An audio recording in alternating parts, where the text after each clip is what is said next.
Hey, everybody. Welcome back to Exit Podcast. Today's special guest is Peter Murphy-Lewis. He is the founder and the man behind strategicpete.com. Tell us a little bit about what's going on, Peter. Thank you for coming and doing this. Glad to be here, Ryan. I started doing fractional work, which means, 2 to 6 companies at a time hire me to help them build up their team or go to market. But my real entrepreneur world started back in South America in 2007. I moved there from Kansas via Boston and started a travel company, kind of got my marketing chops, spending my own money, and figured it out along the way. And now just help other people do the same. Oh, that's awesome. Well, no, I love it. And I love your story too. I mean, there's a lot of interesting things here to cover, but so can we talk a little bit about, I guess, just kind of your trajectory, sort of what got you into this line of work in the first place? I'm still figuring out what I want to do, Ryan. So the one thing that I left out of the intro that will help you understand I have no idea where I'm going is I've produced and hosted 3 documentaries in the last 12 months. And 13 months ago, I'd never done a documentary, and I've already done 2 more in 2026. So I'm figuring out how I'm trying to get there. I would say if I had to say one thing that had the biggest kind of impulse to understand where I am, it's probably that I come from a family of entrepreneurs. So my grandfather purchased a bank in 1970. My dad took over the bank in 1990, and I started working in the bank when I was 14. And so I've always been around conversations of people talking about marketing and sales. And we're talking about small towns. We're not talking about, New York banks. We're talking about banks in cities of 2,000 people where you know everybody's name. They bank with you because you know who their godson is. Yeah, that's awesome. No, I love that. And there is a little bit of a charm to small worlds or small town stuff. But, one thing that I really like about your trajectory, and I appreciate your transparency in it too, is we discovered early on in this podcast that I think there were a lot of people, maybe ourselves included at the time, that the expectation was that there's kind of a straight path in life, right? That you can sort of, get some knowledge and there's just this missing piece. But if you can get it, then like you can just kind of stay on this path. And what we found in talking to, more than 400 entrepreneurs and startup founders at this time is that everybody who's like successful in life or in business, it seems almost without fail that everybody is kind of unsure of what they're doing, and the path is really windy, and the path from A to Z, there's so many stops along the way that it would be really difficult for most people to plan this out. I look at people like my wife, and she wanted to be a teacher when she was a kid, and then she went to school to teach, and now she teaches. So like, pretty straight line, like a direct path for something like that. But for creative people, and I work in marketing and advertising as well. So for your story, for me, is very familiar. Here we are, or at least in my case, I'm mid 40s now, and I'm still just trying to figure it out. Yeah. Well, what you said there makes me think of the podcast Founders, about the guy who just geeks out and just reads people's books over and over and over and takes tons of notes. I was listening to his podcast about a month ago on Elon Musk, and he said that he never wants his employees to be extremely confident and wrong at the same time. So he doesn't have any problem with his employees being wrong. They just never better be coming and be fully confident. So I always say I'm not very fully confident on anything, and I'm very comfortable being wrong. And that's pretty similar to kind of my path in life, what I'm trying to figure out right now. Yeah, well, and it sounds like too, maybe you're similar to me in terms of like, I don't know, like you're always curious, and that leaves the door open to do whatever, right? So you're talking about documentaries and TV series, and I actually thought it was kind of, I mean, obviously I wasn't able to go back and catch some of your old TV appearances or whatever, but I mean, they look Spanish language. So here you are doing television and maybe a foreign language and like all this stuff. And it's, and it would be one thing if you were from South America, but here you are, a guy from Kansas, and you're speaking Spanish well enough to perform on TV or in documentary form. And, but like, I don't know, that's the same as me. I mean, we have a small team in Spain, and I picked up some Spanish. I'm not good enough to be on TV just yet, but I speak some Spanish, and I draw and I illustrate. I mean, these posters behind me are things that I've drawn, and, and then like, I'll be off doing this, and I'm trying to run my agency, and then I'm off to, trying to start a business doing something else. And, and it's like, but I think that, I mean, while it can be a little bit like herding cats, I think, and, maybe for people who have a straighter path in life, maybe that's a little bit easier way to go. But I think maybe the gift and the curse of the creative person, and, whatever you're creative in, not necessarily just being a guy that can draw or whatever, but, if you're a creative business person or you're excited about life, like this is what happens. You get pulled in a lot of directions, and it's kind of okay, because I think if you pay attention to hustle culture and all this other stuff, I mean, maybe you'd get further faster if you focused, but you're definitely weaving a more, I don't know, complex and enjoyable life, I think. And also more likely of, if you lean in and focus on one thing and you're wrong, well, one, you might not have the stamina to do a second wrong, or you might not have the ego to do a second wrong. But when I'm doing, 13 things at one time, let's say I'm putting 50% of my eggs in one basket. So that saves me 50% for the other 12 eggs, right? To play around with. And if one of them hits, good, I can give it more percentage of my focus or my revenue or my team type of thing. And I feel like it makes sense to me. It's just kind of like hedging your bets. Yeah.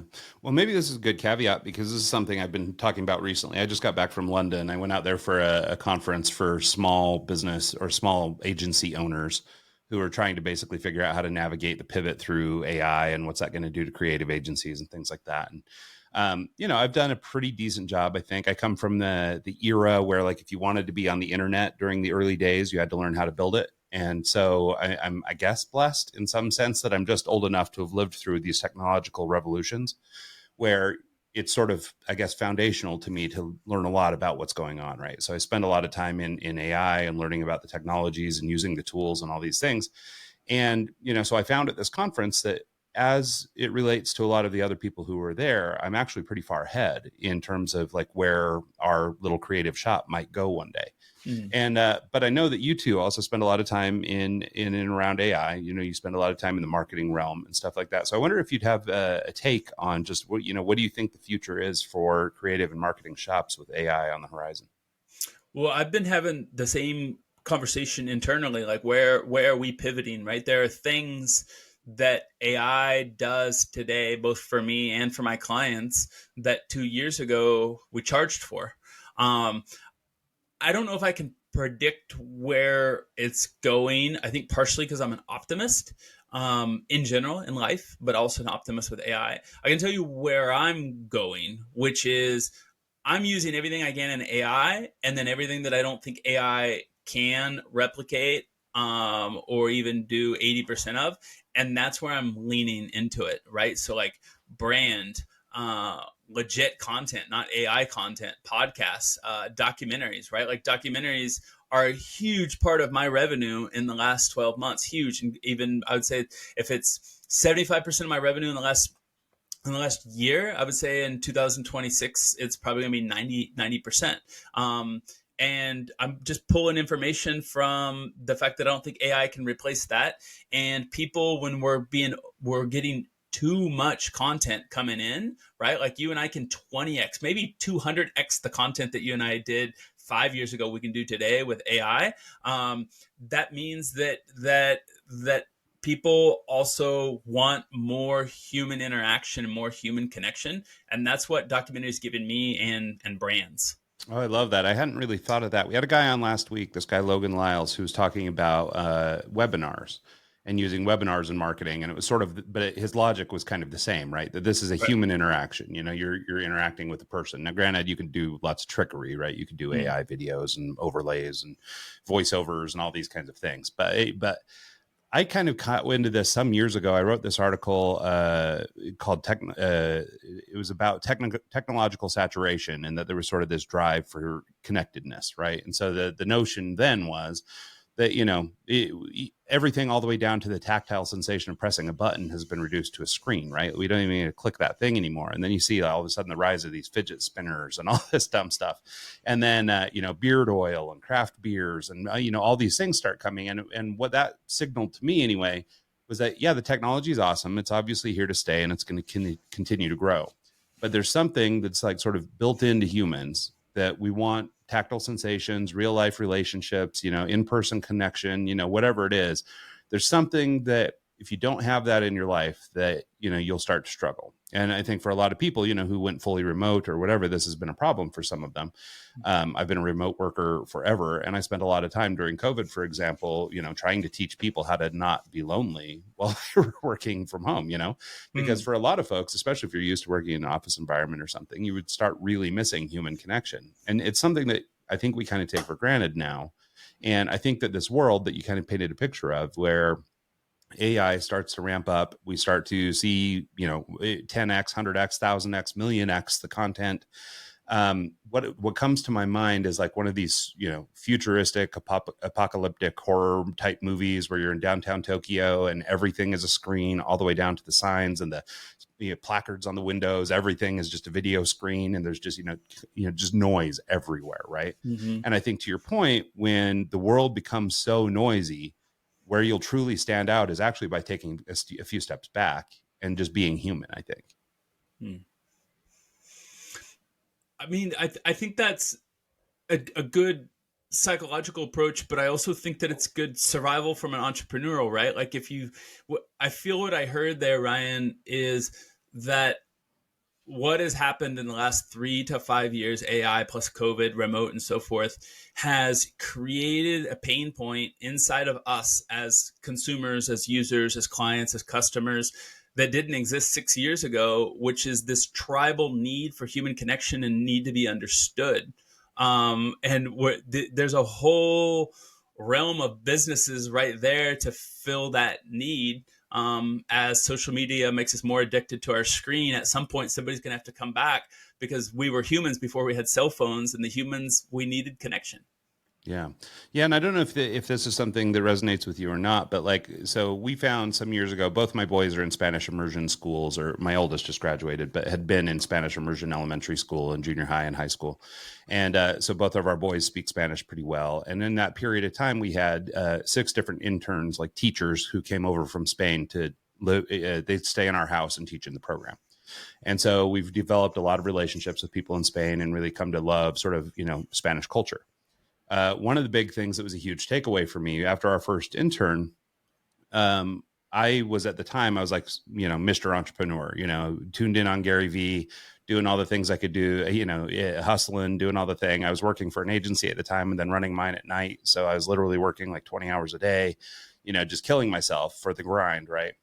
And when I had the first opportunity to go to Spain, it really changed everything for me, in just the sense that the value they put on human relationships. And I showed up there. I remember I was trying to be this cool American, right, and meet this new group of people. And so I showed up with my big fat watch and my Louis Vuitton, whatever, and my fancy shoes and all this stuff. And this group of people could not have cared at all about my cool watch. No questions. Oh, is that a whatever? Like nothing. Like they couldn't have cared. And so, but they were really excited to meet me, and they wanted to learn about me, and they wanted to know about my family, and they wanted to know, about all these things. They didn't ask me about my business, not once.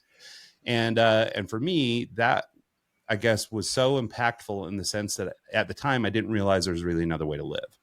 I have family and stuff, and we had relationships and things here in the States, but I had kind of lost my way, in the sense that I was kind of going down this entrepreneurial, or what I thought was an entrepreneurial route. And what was actually happening is it was creating a distance between me and everybody else. Mm-hmm. And so this moment in Spain, even though it's kind of, I don't know, a dumb moment, lots of people probably would just recognize that people are great. For me, it was really impactful. And I don't know if that's the same experience that you've run into. Obviously you've married somebody from South America. You've spent a lot of time in and around, Latin cultures and things like that. I wonder, is your perspective at all, and maybe it's different too, and this is stereotypical, but you're a Midwest guy, so and a lot of family connection and relationship value in the Midwest also. But I wondered if you noticed that in South America, and if that sort of connection to people has steered you in one way or another as you've sort of evolved as a business person or a marketer.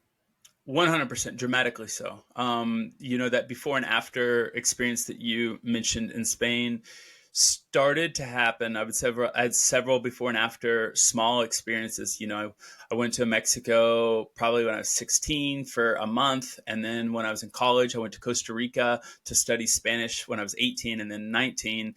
And then I went and studied my master's in South America when I was like 23. And at the age of 23, I remember finishing my first semester of my master's. I remember calling home to my family and saying, hey, I think you guys should come here for Christmas time and for the summer. I don't think I'm moving back to the US. And it's not that I like one more than the other. I love the US. I live in the US now. It's that Latin America made me such a fuller human being, more of a complete human being, because what I was missing as an American. And they would miss, and I would say that they missed the same amount of things in Latin America, there's things that they would pick up if they moved here. But to put it into like a framework, I always say that one of the most impactful books in my life is The Five Languages of Love. And if you haven't read the book, it's really simple. There's 5 ways that we show people how we love them or appreciate them. And usually the way that we appreciate people is the same way that we want to be appreciated. Well, the way that I appreciate people is words of affirmation. And I would say in general, there's a large percentage of Americans, because we're goods with words, we're salespeople, we're communicators in general. It's kind of the way that we teach people. That's one of our strong suits. When Latin America, they are particularly great at quality time. And there is a love language, which means quality of time, which translates into being a listener, listening to people. And probably is very similar to Spain. And moving to Latin America, I realized one of the things that I was very weak at as a love language was quality time, was listening and being present, having my cell phone off, not having my notification watch on, nothing telling me on my Apple or my Garmin, nowhere needed to be. I went to dinner and I could be there for 5 hours or I could be there for an hour. There's not that birthday card where your son comes over from 5 till 7. There's just no restraints around time when you're with people. And that, when I was able to understand that and express that, before and after has changed for me completely. And I think that's why I married a Latin American woman. So I would never, ever forget that. And we try to teach our son that as well. Yeah, no, I think it's huge. And you make a really good point too, just about the meals, right? I mean, I don't know for sure in South America if it's the same, but like in Spain, they eat late. And like you say, there's no real value on like getting in and out. Like here, like, you know, hey, I'll set a reservation for dinner. And it's like, well, you have an hour and a half. So when you're done, get out because we need to turn that table. But, you know, we'll go to dinner in Spain and we'll be there 3 or 4 hours and, you know, nobody even bats an eye at it. Right. And it's not like the expectation is, well, you've got to keep ordering drinks or you've got whatever. I mean, it's like literally you just hang out and sit and visit. And, Yeah. you know, but it gives you that time to get invested with people. And, you know, I even see it like with my kids here, you know, I mean, we eat dinner fast. You're in and out of the restaurant. Everybody's on their phones during their meal, you know, whatever. And it's like, and you look around the restaurants and that's what the tables look like. They're just people on their phones, you know, sitting and doing whatever, you know, and you just don't see that in Spain. It's not that way. And, you know, so I really appreciate that. In fact, we have this slogan that we use on our website. So because like I said, Spain really changed our way. So when I came home, we sort of rebranded our agency into what we call a brand relationship consultancy. And the whole idea is that we're building relationships between our clients and their end users, you know, whether that's an internal audience or an external audience, whoever it is they're talking to, we want to build an authentic relationship with them. I spent a lot of years in real advertising, regular, you know, ad agency advertising. And I found that I don't like the manipulation. I don't want to trick people into buying my thing. Instead, I want you to have an authentic relationship with my company so that you want to work with us. Right. And so, but that was a big shift for us. But we use this phrase that you've got to break bread to make bread. And the idea is, you know, you've got to spend time together, eating meals, having cups of coffee, doing whatever it is, if you really want to make money. Like this is how we do it.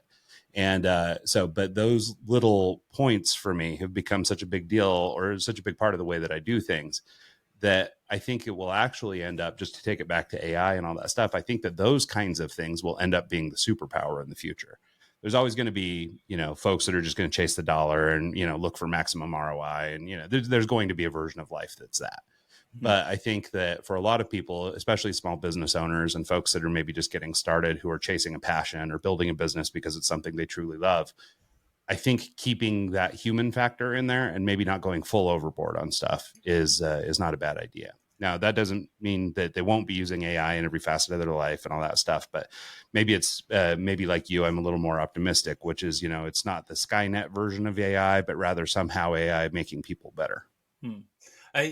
I love that kind of breakdown. I translate this regularly to my son, who's 9, and I translate this to, you know, kind of entry level entrepreneurs who are thinking about the next you know, the next gig, the next trend type of thing, whether it be AI.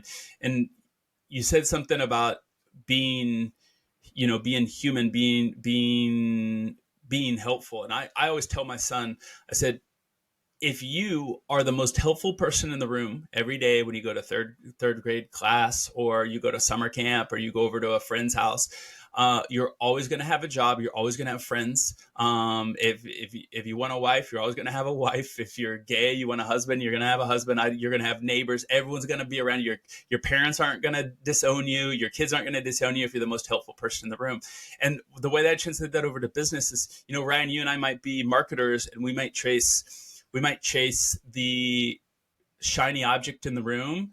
And this year or next year, you and I might make more money than every other marketer in those 2 years. But if you and I slow down and learn the fundamentals, which is helping people, right? Break bread. What'd you say? Break bread. Yeah, you got to break bread to make bread. Yeah, break bread to make bread. And you just focus on being helpful, and instead of just trying to make money and trickery on the latest thing. The other 8 years, the person who knows how to make a house might make more money than the people who paid them to make a house. It's just figuring out the foundation when speaking to a 9-year-old, it's be the most helpful. When it's being a businessman, know how to build the house, and people are going to always need you.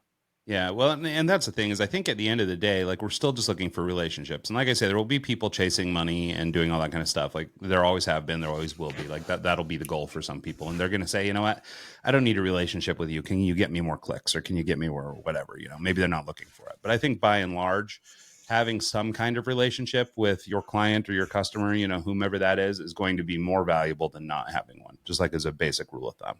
Hmm. So let's pivot a little bit. And I know you spend a lot of time working with companies on helping develop strategies and helping them, overcome. Obviously we've broached the subject of, what are these companies going to do with AI?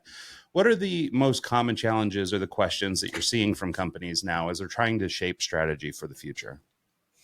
For my clients that are more entry level, it's like, what channel do I focus on is usually what 2 or 3 things should I do? Because most people come and they're trying to do 15 things and they do all of them poorly.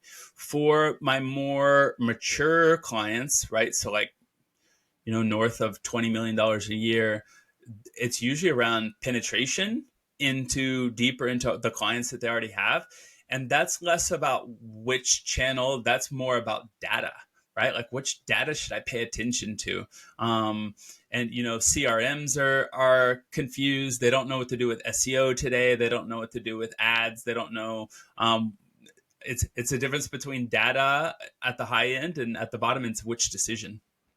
Yeah, and it's interesting too, because I guess fundamentally it's kind of the same problem, right? And it has to do maybe with scale and the amount of resources you can throw at a thing. So maybe at the beginning it's, do I need to be on all 5 social channels, or can I just be on Instagram? But maybe for somebody who's bigger and maybe a little more sophisticated in their marketing, then ultimately it's the same question though. It's like, where do we, what channels do we chase? What data is valuable and what data isn't? And right now, you mentioned right now too, and I think you're right. There's this transition happening, and there's kind of this gold rush that I'm experiencing. And I don't know if you can back this up or if you've seen this too, but there was a period when the social networks started rising, and I was working in an agency at that time. And so there was like, Twitter started getting popular and some of these other platforms started gaining popularity. And there was this like gold rush in the agencies where everybody was like running out and hiring some 14-year-old that knew how to run Twitter. They weren't marketers or strategic thinkers or any of that kind of thing. It was just, we need somebody that can run the platform. So they were making wild hiring decisions to bring in people who really didn't have any knowledge or any skill. They just knew how to run this tool. And so people just started throwing a lot of bad money at social media. And, I think over time that's become more sophisticated. Obviously, there are people who make whole careers out of this now. But I kind of see that with AI too. And so I feel like we're maybe starting to get over the hump a little bit, but for a little while there, every piece of software is bolting on AI. And really all it was doing was speeding up how quickly you could enter data or, whatever. It was kind of not doing anything. It was just kind of like, but I need it to say AI on the platform. And so as we're starting to, hopefully, I think you'll start to see some of these big AI companies will start to emerge to the top, and they'll become the Twitters and the Instagrams and the whatever of the future. But there's going to be a lot of them that are going away. So like, as you're starting to help people, I guess the point I'm trying to make, I guess, is like, I feel like there's room for a lot of bad data because we can quickly make data. And so, but there's a lot of hallucination. There's a lot of flaws and problems in AI still. And so if people just take that and run with it, it could, maybe it'd work out great, but it seems like there's a lot of room for error. So are you experiencing, just sort of because of the pace at which things are moving, there's this burgeoning technology, it's revolutionary, game-changing technology, but everybody's just kind of crowbarring it into what they're doing? Like, are you seeing that it's actually impactful? Like, are you seeing a real increase where you're going, man, AI is really where it's at? Or is it still, like you said before, kind of the fundamentals? Like, I mean, are you providing value? Is your messaging good? Maybe you can come up with 10x the creatives, but the strategy behind it is still sort of done the old fashioned way. I've never had this conversation, so some of these things might come out a little bit It's okay. And confused. we won't hold you to it either, because everything's moving so fast. How could you? Yes, but what I see going on is that something similar that I'm doing internally. So I may have used AI 6 months ago or a year at every stage of my strategy, all the way to execution to part of it. Not entirely, but I used it for ideation. I used it for execution, and then I used it for analyzing data. Today, I would say that the majority of how I'm using AI is after I've ideated myself or with a strategist on my team. And then I use AI for the development of the strategy into what the content is. And then a human comes back in, and then the human is used along with AI when it's interpretation of data. So if I was going to translate that into American football, it's like I'm calling the play. We might use AI to determine, should I be going in the A slot or the B slot, or when the defense shifts to the right, should I have gone off the tackle type of thing? And then I'm going back to being a human, and how do you tackle, right? Like, and how do you wrap up? How do you push the person out of bounds? Where do you call timeout, depending on the time? AI is somewhere in between the ideation and the tackle point for me. I see it. I see that when we're working with ads. I see it with YouTube strategy. I see it with PR. Just to give you an example in marketing. So we, in the last 18 months, we've tripled down into earned media. So if you don't know what earned media means, it means you're pitching to journalists so that you can get backlinks. But we're not just doing an SEO backlink game. We're trying to get our name and our clients' names in big national media, because that helps out with AI as well. So at the beginning, we design what is our pitch going to be to these journalists every quarter. We then use AI tools to identify the journalists who are raising their hand saying, hey, I need this type of thing. And then a human comes in and does the actual writing, because journalists can pick up on AI. So I'm using AI in the middle for the identification, but on both sides, it's complete human. Well, I think that raises an interesting point too, because I think, and this is something I've seen, my wife teaches in a junior high here and teaches honors English. And so she has a lot of kids writing a lot of papers. And so this has been something that comes up a lot, right? Because now theoretically, anyway, you could just prompt AI and have an essay, right? So, but one thing that kind of keeps bearing out is these kids, the few that do that, they often don't really even understand their topic, right? So they're not catching the failures of the AI. I can't remember exactly how this went, but there was one that was like, it was a kid writing a paper about Hamlet, and it just slipped in something that was like kind of a modern news story or something. But like, if you didn't know Hamlet and you just saw like some oligarch's name or something, you'd be like, well, I guess he's Shakespearean. I don't know, Mm-hmm. And so there was this thing. But so I think to kind of what you're saying here, and don't let me put words in your mouth, but it's like AI is a great tool. It's really powerful and it does a lot of things. But I think that there's still, at least at this point, there's like this human intervention that has to happen where it's, you can, like, to your point, you used it to kind of fill in the middle gaps. But like, if you didn't have fundamental knowledge to begin with, it'd be pretty easy to run out a pretty shoddy strategy.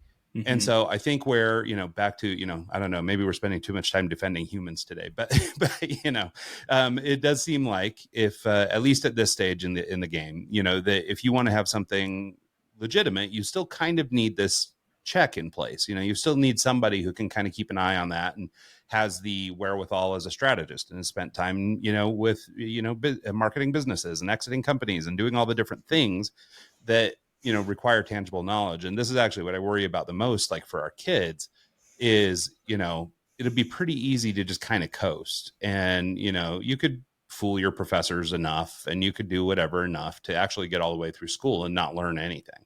So if you're not motivated, you could probably skate most of the way through. And so I really worry that because things have become so easy and frictionless to get on AI, that right now we're in this sweet spot where people like you and I with some experience are still necessary for these. But are there businesses, or are you experiencing companies that are running out who just, I don't want to spend the money with Peter this year. I'm just going to use my little AI co-pilot and have my executive assistant do the work. And then, coming back to you later and going, oh man, we really blew it. Like we just tried to have AI do this and it didn't work. Like, are you seeing any actual call back for humans yet? Or are we being replaced? I've seen it in SEO, people who, pushed out 250 pieces of content on their blog in the last 9 months, and they thought that they were going to rank. And then I've seen it on social media, right? And I don't know if this is 100% true, Ryan, but I think it is. So I believe that a large percentage of the AI information that is being given to us is curated information that was already put out on SEO and blogs in the last 5 years. And I can tell you the quality of the majority of that content, it was pretty average. And what that means is if 9 out of 10 of us are using that AI strategy for go to market, you and I create the exact same company. Both you and I start a car wash in the exact same town. You on the east side, me on the west side. We both use AI. We're going to follow bad advice that came from SEO a couple years ago. And on top of it, you and I are going to follow the exact same strategy. So not only is one of us might not succeed, we're both going to fail because we're going to both do bad things. The one good thing that we both do, we're going to be doing at the exact same time. So there's like lack of creativity. Like there's no brand, there's no, everything comes off as like stale wafers, and that's not what humans want, right? Like, I mean, there's a lot of smart people out there today who says, especially if you're in SaaS, I work with a lot of SaaS, software as a service. A lot of people say it's better to be different today than better. And I can tell you, even if AI is giving out great content, you and I are all doing the better thing. Whoever's different might win. Yeah. And it's interesting. So this is kind of one of the theories I'm working on. So this isn't totally polished, but sort of in terms of like a philosophy for survival for creative agencies and marketers and stuff through sort of this AI revolution is, I think, exactly what you're just saying there, which is this idea that those who will survive will be the people with perspective. And so, or a point of view is maybe a better way to look at it. So like the stupid version of this that I keep spitting out is like, if you want to, if you're, let's say you're into Picasso, yes, you can make AI or Midjourney or whatever you want, create a Picasso-like thing, and you could have that in your house, and you might be very happy. But if you're truly into Picasso, you want a Picasso, right? So you're going to be at the art galleries, and you're going to be at the the auctions and the things like that, really chasing down a Picasso, just because it's Picasso, right? It doesn't really matter that it's cheaper or more expensive or whatever. So in that case, he had a perspective. Picasso is a guy. He created a genre.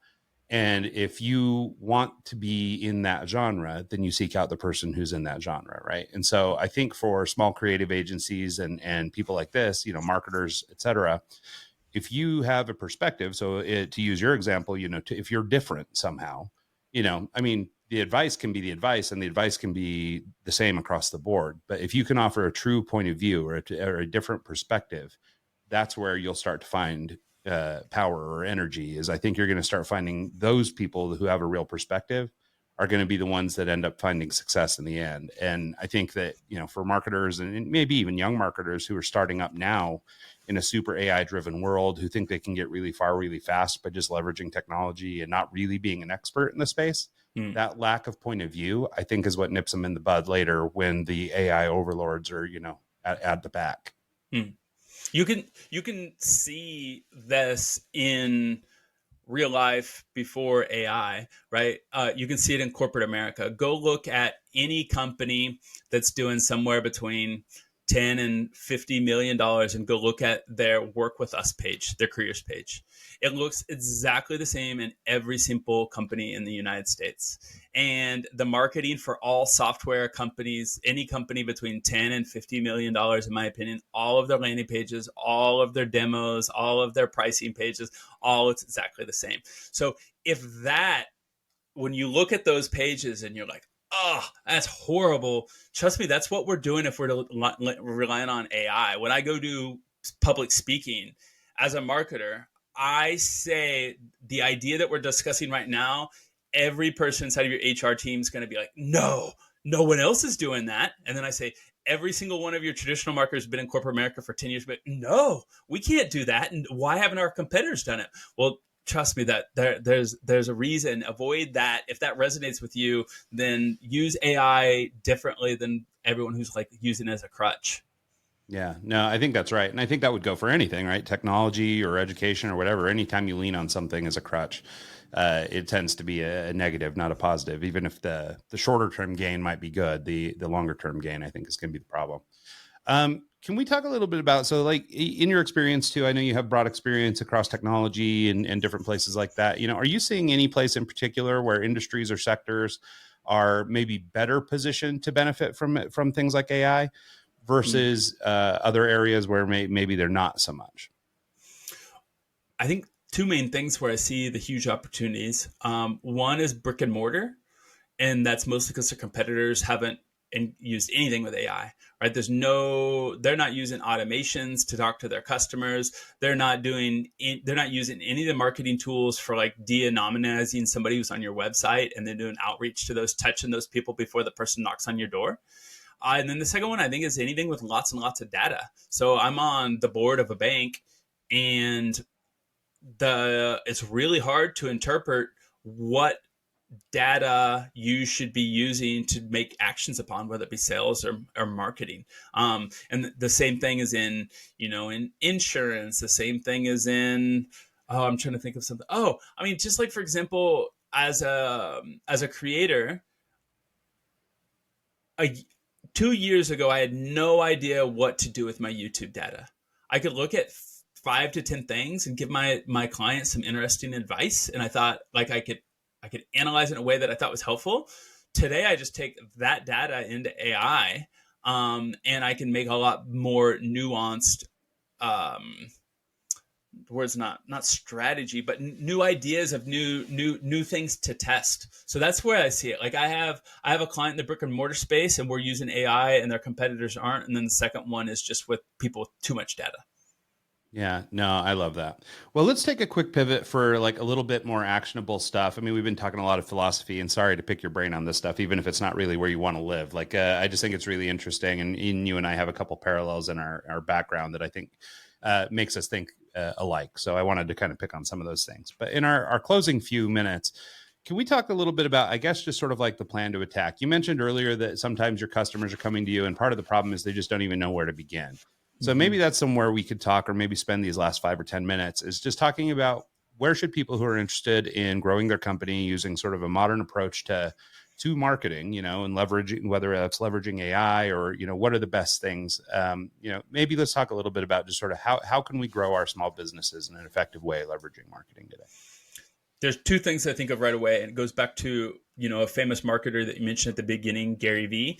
I'm dyslexic, so I'm not going to get his new book right, but it's something like Day Attention. Have you read it yet, Ryan? His new book? Haven't. Okay, so I'm getting it wrong, but the premise of the book is the most valuable thing that you can do today as a marketer is get people's attention. So he calls it like day trading for people's attention. So finding the most inexpensive place for you to get the attention of your ideal customer, right? And that means your competitors. It could mean your competitors aren't there. It could mean that's where they all hang out, right? Like all of my clients hang out on LinkedIn. So I spend 75% of my time on LinkedIn. So think of the one channel that isn't 100% saturated where you can identify. And then the second thing is going back to basics. You and I've said this. You and I spent 20 minutes talking about basics, which is being the most helpful person in the room. So once you get their attention and you get their email, find out how you can turn them into super fans. There's a great blog out there, 1,000 True Fans, that you can use in so many different ways. I'm currently consulting with 2 AI clients, and they don't want to spend money on ads until they have traction. I said, fantastic, I agree. Let's just fund one simple channel on one simple organic that we can get people's attention, get them into our email, and then I personally want to onboard them. I'm going to invite them to an onboarding call within 24 hours, and I'm going to talk to them, hear them, and I'm going to turn them into a super fan. And then they do free marketing. Those two things, I think that we forget about all the time, all the time. Yeah, no, I think you're right. And especially, I mean, that little human connection part that you just brought up. I think one of the misnomers or one of the things that people think are so great about technology is that, oh, well, now I don't have to get on the phone anymore. Now I don't have to bother doing this. Now I don't have to have a conversation. I'll just send an email. No problem. I sent out 10,000 emails today. I'm good. And it's funny how just, even in your own example, I mean, even with no marketing spend, really, just being willing to pick up the phone, you could really increase conversions or grow those true fans. And we bring up the 1,000 true fans thing all the time, because I think especially for a lot of small business people who are chasing sort of this hustle culture and stuff, which thank goodness seems to be tapering a little bit in popularity. I think that there was this idea for a long time that if you're going into business, you need to become Google, right? There's this runway where you need to just be the world's biggest company, and you've got to scale, and it's all about scaling and growth, and how do we get more customers through the door, and blah, blah, blah. But I think there's also an argument to be made for the 1,000 true fans model, which is, here's 1,000 customers that you really help and they love you. And anything you put out, they're going to buy, and everything that you promote to them, they're going to be interested in, and whatever. Like that 1,000 people is worth more to you in the long run than 10,000 cold emails. Yeah. So I think it's a really interesting thing. But I think that metaphor, this notion of the 1,000 true fans, I think could actually be more aspirational than for a lot of people it is. Yeah. I mean, just think of the small brands in your life, right? If we're talking and you're that entrepreneur that you feel like stuck, that you don't know what to focus on, like you identify, just think of the 3 small brands in your life that you love the most. There's a very good chance that one of them focuses on one great channel, does one great thing, and they make you really happy and turn you into a super fan. For me, my favorite SaaS product that I swear by all the time is Superhuman. Who in the world thought that they would pay $30 a month for an email tool? I do. And it's the most amazing tool. And it's mostly because they do 1 thing great. And my first and every single interaction with them, they turned me into a super fan. And I've told hundreds of people, and they don't pay $1 in marketing to me or affiliates, right? And then even go smaller. Don't think software. Think of your favorite coffee shop, or think of the place where you get your car repaired, right? Like for me right now, it's my son's school. My son's in a new school. I've told 300 people in the last month and a half why I love his school. I mean, and I'm just their super fan. They have no idea. It's that their principal and their secretary, the first time they interact with me, they have no idea, but all they did was get the basics, right? The same thing I taught my son, be the most helpful person in the room. And now they have this weirdo Peter talking on a business podcast to somebody in Salt Lake City about a grade school in Kansas. Yeah.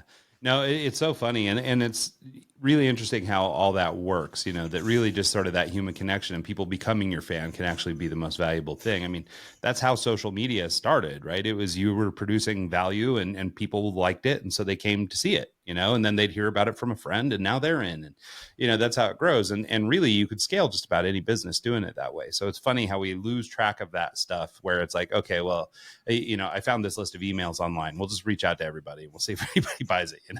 It's like, I mean, I think maybe the word is intentional, but being more intentional about what we're doing, I think is going to end up being the strategy that works in the future. It's true. Yeah, I love that.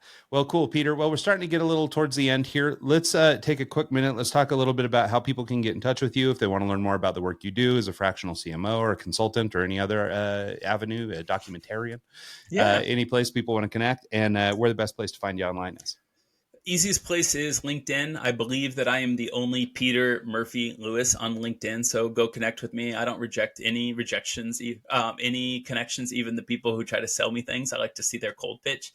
And if you're interested in what I do, you can go to my website, strategicpete.com. If you're into documentaries, go to your smart television. Our documentary, People Worth Caring About, just got accepted on every smart television in the United States. I filmed the documentary with my cell phone, and now you can find it on your Apple TV, your Amazon, your Hulu, your Samsung. And so that's why I'm doing 5 documentaries in the next year. Yeah, that's awesome. Well, and really inspiring. I think it's a good notion just to take it all the way full circle. For people who, maybe get caught up in whatever it is they're doing and they're putting off some of the things they'd love to do. Maybe it's make a film or maybe it's do some other creative outlet. That you can do that. And that can be a part of your life, even if you think that you need to be Mr. Businessman or whatever, you have permission now to go do whatever it is you love. So cool. All right. Well, thanks so much, Peter. This has been awesome. Great getting to know you, and all the best. Thank you, man. Absolutely. And thanks so much to everybody who tunes in the podcast this week and every week. And we'll see you guys next time.